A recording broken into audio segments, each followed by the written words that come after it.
જય શ્રી કૃષ્ણ, હર હર મહાદેવ। આજ અમે જઈએ છીએ ફરવા। વાતાવરણ વરસાદ જેવું હતું તો મીરાની આજ સ્કૂલમાં રજા છે અને મારી જોબમાં રજા હતી, તો અમે નીકળી ગયા ફરવા માટે। અમે ક્યાં ચોટીલા ગયા છે। જો ચોટીલા માતાજીના દર્શન કર્યા અને વરસાદ ફૂલ હતો એટલે પાછા છે ને અંદર ત્યાં મોબાઈલને અલાઉડ નથી એટલે પાછા ગાડીમાંથી નીકળી ગયા અમે રવાના માટે।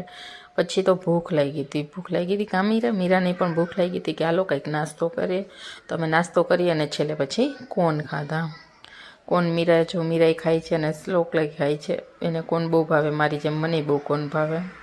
અને પછી રસ્તામાંથી પાછા અમે મહાદેવના દર્શન કરવા જઈએ છીએ।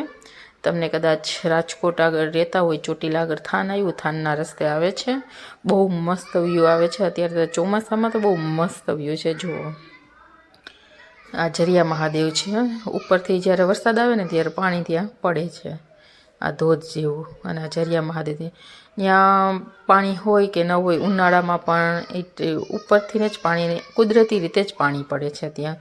હર હર મહાદેવ। જો તમને દર્શન કરાવું, ત્યાં પાણી પડે છે ને એનું પાણી પ્રસાદી રૂપે આપે છે। અને આ જો ઝરિયા મહાદેવ છે, ત્યાં ટપક ટપક એવી રીતે છે ને પાણી પહાડોમાંથી પડે છે એટલે તેને ઝરિયા મહાદેવ કહેવાય છે। 12 માસ ત્યાં પાણી ટપકતું જ હોય। અને આ જો અમારા શ્લોક અને મીરા બે જો રમે છે, વરસાદ ચાલુ હતો અને ઉપરથી પાણી એટલે શ્લોક અને મીરાને તો બહુ આ તબિયત બહુ મસ્ત ગઈ। અને પછી તો અમે આ જો શ્લોકને પાણી આવી જાય તમને બહુ જ ગમે છે, જરા એટલે જરા પણ એને આમ જુઓ ને તમે। પછી તો અમે અહીંયાથી થોડાક ઉપર થઈએ ને એટલે આ વ્યૂ આવે છે પહાડોમાં, મસ્ત વ્યૂ છે। પછી બાજુમાં નદી નીકળતી હતી, ત્યાં જો મીરા રેતીથી રમે છે અને શ્લોક પણ પાણીમાં રમે છે ને રેતી ઉડાડતો હતો। અમે બહુ જ એન્જોય કર્યું। પછી ટાઈમ થઈ ગયો તો ચાલો નીકળી જઈએ। હર હર મહાદેવ।